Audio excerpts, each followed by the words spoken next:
తిరిగి BCN news కి స్వాగతం. కర్నూలు జిల్లా కొసిగి మండలం చింతగుంటలో దొంగలు రెచ్చిపోయారు. 5గురు దొంగలు గ్రామంలో ప్రవేశించి వెండి ఆభరణాలకు పాలిష్ చేసిస్తామని గ్రామస్తులు నమ్మించారు. 7గురి దగ్గర వెండి తీసుకుని కరిగించి దొంగలించేందుకు యత్నించారు. మోసాన్ని పసిగట్టిన గ్రామస్తులు 3గురిని పట్టుకున్నారు. దేహశుద్ధి చేసి పోలీసులకు అప్పగించారు. మరో 2 దొంగలు గ్రామస్తులకు దొరకకుండా పరారయ్యారు. ఆశా కార్యకర్తలను బలవంతంగా రాజీనామాలు చేయిస్తూ తమ వర్గీయులను నియమించుకునేందుకు కడప టీడీపీ నాయకులు చేస్తున్న ప్రయత్నాలను సత్వరమే విరమించుకోవాలని ఏఐటీయూసీ నాయకుడు గుంటి వేణుగోపాల్ డిమాండ్ చేశారు. ఆశా కార్యకర్తల విషయంలో టీడీపీ నాయకుల తీరు నిరసిస్తూ ఏపీ ఆశా వర్కర్స్ యూనియన్ ఆధ్వర్యంలో కలెక్టరేట్ ఎదుట ధర్నా నిర్వహించారు. ఈ సందర్భంగా ఆయన మాట్లాడుతూ ఆశా కార్యకర్తలను బలవంతంగా రాజీనామాలు చేయించి వారి స్థానంలో తమ పార్టీకి చెందిన వారిని నియమించుకోవాలని అనుకోవడం సరికాదని అన్నారు. టీడీపీ నాయకులు తమపై తప్పుడు ఫిర్యాదులు ఇచ్చి అధికారులతో నోటీసులు జారీ చేయిస్తూ వేధింపులకు పాల్పడుతున్నారని అన్నారు. ప్రజలకు సేవలందించే ఆశా కార్యకర్తలను తొలగించాలని బలవంతం పెట్టడం అధికార పార్టీ నాయకుల మూర్ఖత్వానికి నిదర్శనమని అన్నారు. రాష్ట్రంలో తెలుగుదేశం పార్టీ అధికారంలోకి వచ్చినప్పటి నుండి రాష్ట్ర వ్యాప్తంగా చిరుద్యోగులైనటువంటి ఆశా కార్యకర్తలపైన వేధింపులు ఎక్కువ చేస్తూ ఉన్నారు. కడప జిల్లా వ్యాప్తంగా అన్ని నియోజకవర్గాల్లో ఉన్నటువంటి ప్రాథమిక ఆరోగ్య కేంద్రాల్లో పనిచేస్తున్న ఆశా కార్యకర్తలను తెలుగుదేశం పార్టీకి సంబంధించినటువంటి మండల పార్టీ అధ్యక్షులు లేదా గ్రామస్థాయి నాయకులు ఇంతకాలం మీరు పనిచేశారు ఆశా కార్యకర్తలుగా, ఇంకా మీరు రాజీనామా చేస్తే మా ప్రభుత్వం అధికారంలోకి వచ్చింది, మా వాళ్ళను మేము నియమించుకోవాలి, మీరు రాజీనామాలు చేయండి అని బలవంతం చేస్తూ ఉన్నారు.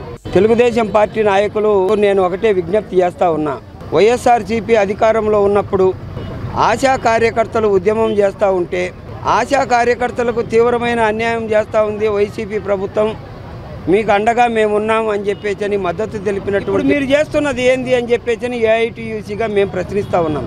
ఇవాళ పొద్దుటూరులో ఉన్నటువంటి కల్లూరు ప్రాథమిక ఆరోగ్య కేంద్రంలో పనిచేసే ఆశా కార్యకర్తను సర్పంచ్, అక్కడ ఉన్నటువంటి స్థానిక తెలుగుదేశం పార్టీ నాయకుడు సాక్షాత్తు ప్రాథమిక ఆరోగ్య కేంద్రంలో మీటింగ్ పెట్టి ఆమెను బలవంతంగా రాజీనామా చేయాలి, లేదంటే తొలగిస్తాం, మా ప్రభుత్వం అధికారంలోకి వచ్చింది, నువ్వు సాధించుకో అని బెదిరిస్తూ ఉన్నారు. వీడియోలు కూడా మా దగ్గర ఉన్నాయి. పులివెందల ప్రాంతానికి సంబంధించి కోరగుంటపల్లిలో ఆశా కార్యకర్త శశికళను ఆమె సరిగా పనిచేయలేదు, ఆమెను తొలగించండి అని చెప్పేసి సాక్షాత్తు ఎమ్మెల్సీ రామ్ గోపాల్ రెడ్డి గారు డిఎంఎన్హెచ్ఓ గారికి లెటర్ పెడతాడు. డిఎంఎన్హెచ్ఓ గారేమో ఆమెకు నోటీస్ ఇచ్చారు. మరి మీరు ఇచ్చినటువంటి రికార్డులు రాస్తూ ఉన్నారు కదా, మీరు ఇచ్చిన పనులన్నీ జాబ్ చార్ట్ ప్రకారం పనిచేస్తూ ఉన్నారు కదా, మరి అన్నీ పరిశీలించిన తర్వాత పని చెయ్యలేదు అని మీరు ఎలా చెప్పగలుగుతూ ఉన్నారు అని చెప్పేసి మేము ప్రశ్నిస్తూ ఉన్నాం. అందుకోసమైతే తెలుగుదేశం పార్టీ నాయకులు వాళ్ళ అధిష్టానం కూడా వెంటనే చర్యలు తీసుకోవాలి తెలుగుదేశం పార్టీ చోటా మోటా నాయకుల పైన. ఎందుకంటే చిరుద్యోగుల పైన మీ పెత్తనం చెలాయించడం అనేది మానుకోవాలని చెప్పేసి ఏఐటీయూసీగా చెప్తా ఉన్నాం. ఇదే విధానాన్ని కొనసాగిస్తే వాస్తవం చెప్తా ఉన్నాం, గత ప్రభుత్వానికి ఏవైతే గతి పట్టిందో అదే గతి పడుతుంది అని చెప్పేసి చెప్తా ఉన్నాం. 5 సంవత్సరాలు కదా, ఇప్పుడు ఏమవుతుందిలే, ఏం చేస్తే అని చెప్పేసి అనుకుంటున్నారేమో. వచ్చేటువంటి స్థానిక సంస్థల ఎన్నికలు దగ్గరలో ఉన్నాయి, గుర్తు పెట్టుకోవాలని చెప్పేసి తెలుగుదేశం పార్టీ యంత్రాంగానికి తెలియజేస్తూ ఉన్నాం. ఈ రాష్ట్రంలో ఇప్పటికే కడప, కర్నూలు, అనంతపురం, తిరుపతి, అన్నమయ్య జిల్లాల్లో మీరు చేసేటువంటి దురాగతాలు ఆశా కార్యకర్తలను బెదిరింపులు చేయడాన్ని మానుకోవాలని చెప్పేసి తెలియజేస్తా ఉన్నాం. లేకపోతే రాష్ట్ర వ్యాప్తంగా పెద్ద ఎత్తున ఆందోళన కార్యక్రమానికి శ్రీకారం చుడతాం. ఆ శ్రీకారం చుట్టిన తర్వాత రేపు జరగబోయేటువంటి ఏ పరిణామానికైనా తెలుగుదేశం పార్టీనే బాధ్యత వహించాల్సి వస్తుందని చెప్పేసి తెలియజేస్తా ఉన్నాం. అన్ని రాజకీయ పార్టీలను, అన్ని ట్రేడ్ యూనియన్లు, అన్ని ప్రజా సంఘాలన్నింటినీ ఏకం చేసి ఆశా కార్యకర్తలను కాపాడుకుంటామని చెప్పేసి ఈ సందర్భంగా తెలియజేస్తాం. ఈ ప్రభుత్వము వచ్చినప్పటి నుంచి అధికారులు వీళ్ళు పనిచేయలేదు, వాళ్ళు పనిచేయలేదంటే గత ప్రభుత్వంలో అంతా కూడా పనిచేసి మేము చేస్తున్నాం కాబట్టి మాకు అంత మటుకు గుర్తింపు ఉండింది. ఇప్పుడు మామూలుగా ఎన్ని వచ్చేసి కేసులు ఉన్నా కానీ, జ్వరాలు ఉన్నా కానీ ప్రతి ఒక్కదానికి కానీ సర్వేలు ఇచ్చినారు. నాసీ రకం సెల్లులు ఇచ్చి ఆ సెల్లుల్లో సర్వేలు చేయమంటే సెల్లు అసలు రావడంలే, ఏమన్నా అంటే కన్నా సొంత సెల్లుల్లో వేసుకొని చేయమంటున్నారు.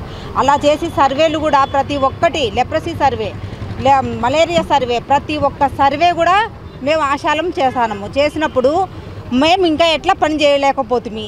ప్రతి ఒక్కటి మా కానించి ఏఎన్ఎంస్కి పోతుంది రిపోర్టు. ఏఎన్ఎంస్ దగ్గర నుంచి సిహెచ్ఓలో పోతుంది, సిహెచ్ఓల నుంచి డాక్టర్లకు వెళ్తుంది. మరి మేము గ్రామాలలో పని చేయకపోతే కన్నా ఆ రిపోర్ట్ ఎలా వస్తుంది వాళ్ళకి? వాళ్ళే మొత్తం వచ్చి తిరిగి చేసుకోవాలా మరి గ్రామాలలో మా ఆశాలు కనుక పని చేయకపోతే కన్నా. ఇట్లా కానీ చెప్పేసి ఈ ప్రభుత్వంలో ఈ అధికారులు మళ్ళీ ఈ నోటీసులు ఒకటి, వీళ్ళు పని చేయడం లేదు, వీళ్ళు తప్పుకుంటే కన్నా ఆ ప్లేస్లోకి మా వాళ్ళని తెచ్చి పెట్టుకుంటాము అంటున్నారు. ఏ రకంగా వాళ్ళని తెచ్చి పెడతారు?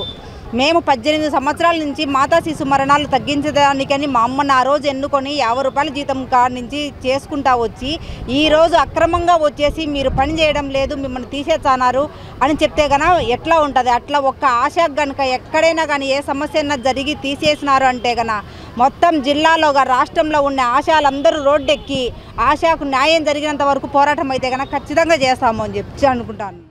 వార్తలు ముగించే ముందు ముఖ్యాంశాలు మరొక్కసారి. పలు కీలక బిల్లులకు ఏపీ అసెంబ్లీలో ఆమోదం. ల్యాండ్ టైటిలింగ్ యాక్ట్, ఆర్గ్యూవర్సిటీ పేరు మార్పు బిల్లులకు గ్రీన్ సిగ్నల్.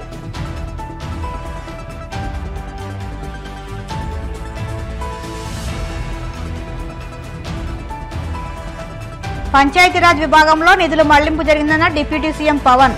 నిధులు ఏమయ్యాయో విచారణ చేపడతామంటూ స్పష్టం.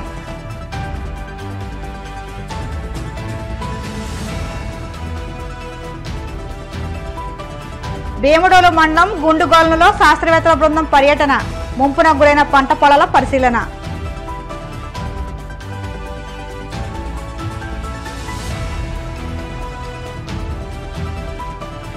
అల్లూరి సీతారామరాజు జిల్లా కోనవరంలో పొంగి పొర్లుతున్న శబరి. ముంపున గురైన నదీ పరివాహక ప్రాంతాలు. ఈ వార్తలు ఇంతటితో సమాప్తం. మరిన్ని వార్తల కోసం BCN digital YouTube channel, Facebook పేజీని ఫాలో అవ్వండి. అప్డేట్ వార్తల కోసం ప్లీజ్ సబ్స్క్రైబ్.